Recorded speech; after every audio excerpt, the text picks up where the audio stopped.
up everyone? Hope you're all doing good. In this video, I'll be talking about the look that I created for this high intensity thriller short film. And not just that, I'll also be going through stuff like how we decided this look and color management tips and many other tips that I used in getting this project done. So stay tuned and watch the entire video.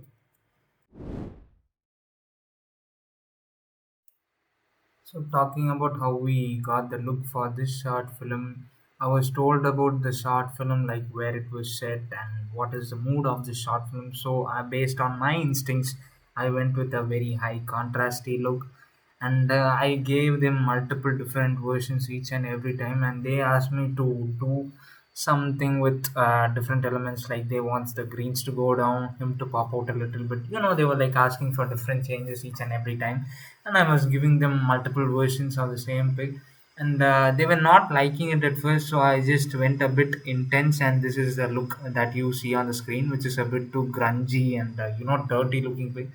But they wanted this intensity, but minimalized.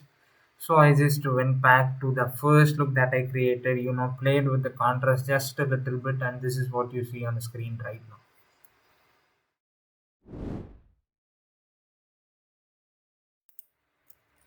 So for this short film, they shot with three different cameras. One camera was a drone camera, and they used A and B cameras.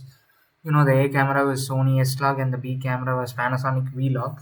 And I got this as one single file, the whole file, and I used scene cut detection and Davinci Resolve, which is really amazing to cut each and every scene. And it was not really completely good, so I had to manually cut certain things, and it was okay. But I got the result, and at the same time, I didn't know which camera was Sony and which camera was Panasonic, so I was not ready to color manage it, and I managed it myself based on my liking. So I'll just go through the look one by one.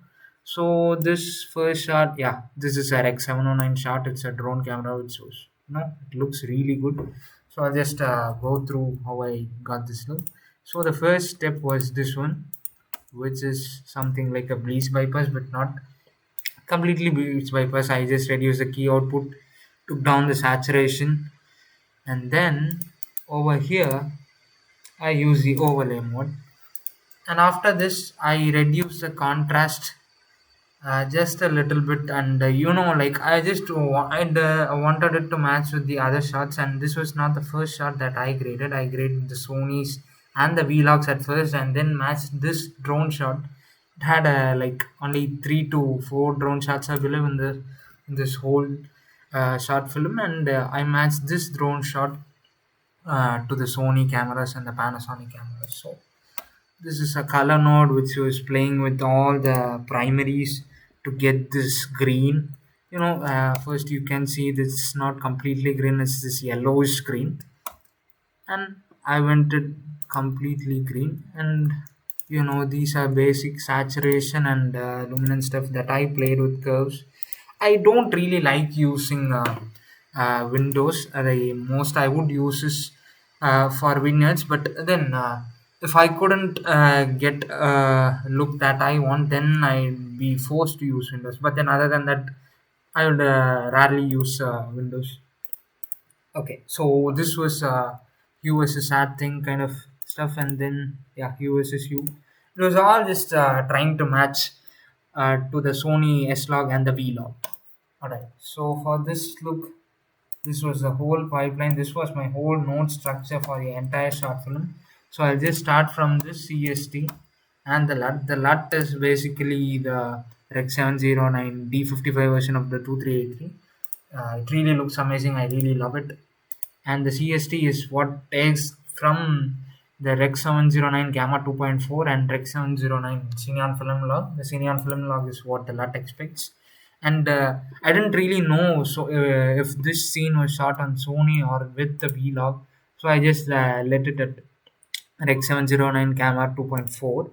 And then in the primaries I gave my own contrast, so this is how it looks. It was a bit too grungy. I mean, I wouldn't call it grungy, but a bit too intense contrast, right? And for this final edge node is what you could see here. As you can see, I just brought the blacks down a bit. Each and every LUT, this Kodak LUT has it kind of lifts your shadows a little bit, and what I really did was just bring them down, and it adds up to the story as well. Other than that, this is the white balance node, and this white balance node. So this is the frame I said. So when I gave them the primary corrections, I didn't really like how its face looks. So in the white balance node, I balanced the whole image based on this subject, right? And after that, in the hue versus hue, this hue versus curves were the game changer for this look. As you can see, this is how it looks, and you could see, like, when I disable and enable it, how much the subject pops and how much everything around it, nullifies the effect. And yeah, and after this is a subset node, which is subtractive saturation.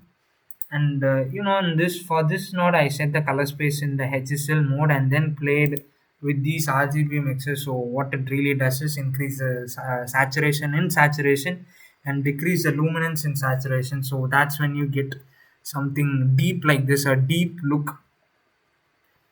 And then yeah, everything else was just a moment, and everything else was the same structure, copy pasting everything, but then each and every camera was different, I believe. So I would play with the primaries and white balance each and every time so as to match what I had in this first shot.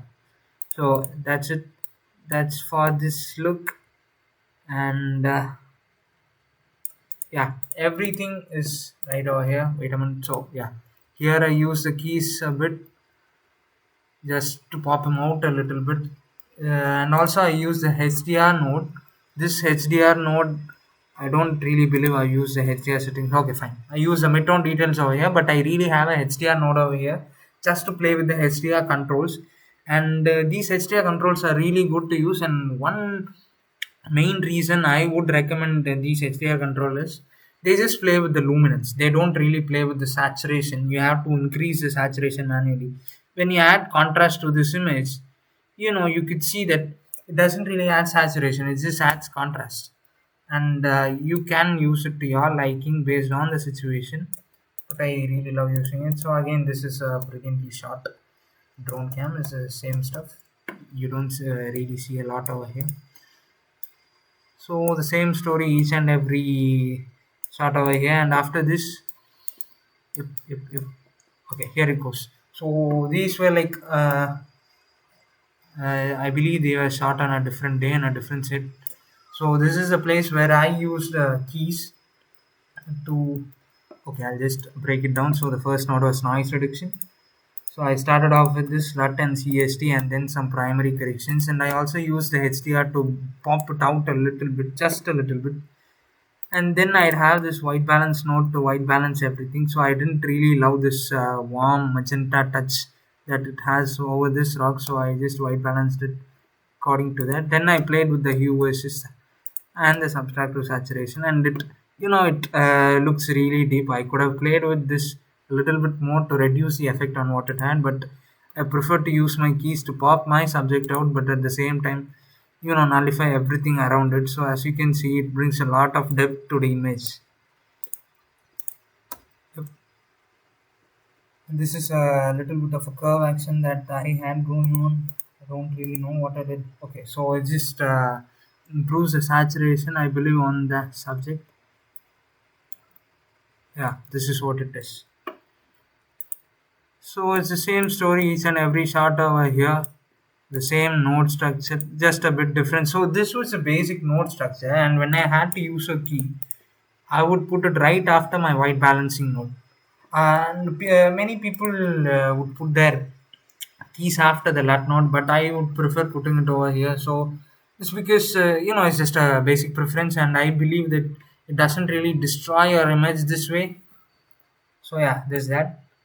And it's just the same stuff. So this is where's that clip I was looking to. Okay, so this is a clip. It started off the same way as I would do for each and every clip, and the over here in this HDR is just a simple vignetting action. And after this white balance node, I felt like when I had to match this particular shot with this, you could see that it has this brightness over here, as in the heroes or a subject is over here. So I had to match something like this. But when there is a sudden shift from this shot to over here, I realized that the people were looking at this region, or basically that's where your eye goes when it comes from this shot to this shot. So I had to use a key to bring down what we had here, and then that way it would put the user's eye over here. So that's that. And I just used okay, so this is the shot where our subject comes from the hills and gets into this water and plays over here. So I had to use an animating node over here. So this is that animating node. So what it really does is it starts. Okay, so if I don't have this animating node, it looks a little bit dark and deep over here. But I just wanted the users to have something over here. So this animating node at the start, it's going to have a 0% key, and as you can see over here, like right after this point, it starts increasing the opacity, and it gets some good opacity right at this point. So yeah, those are the different nodes and the different workflows that I followed. So I just went through each and every shot, and these were the different, the notes and workflows that I used in getting this project done. And I believe the best part of this project was this subtractive saturation node. So that really brings out a lot of depth.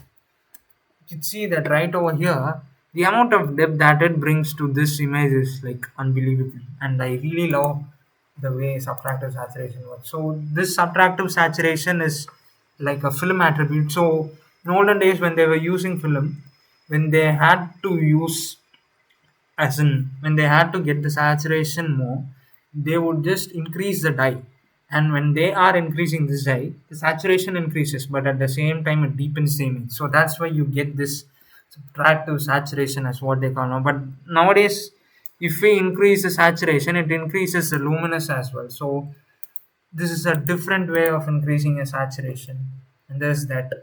So for the delivery, I believe I just gave them a H264 version just for the YouTube stuff, and only a little, only like a few shots had a noise reduction over it. So yeah, these were the controls for the noise reduction. Nothing lot.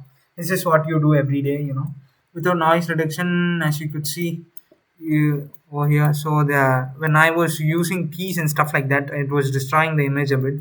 So using noise reduction and these luma and chroma controls helps in you know getting a very soft image, and that's it. So this is like a timeline trim that I had. So the first look that I created was a bit too saturated, right? And what I really did was get the saturation down at the most saturated part. That's it. And a basic, I don't know really what I did here.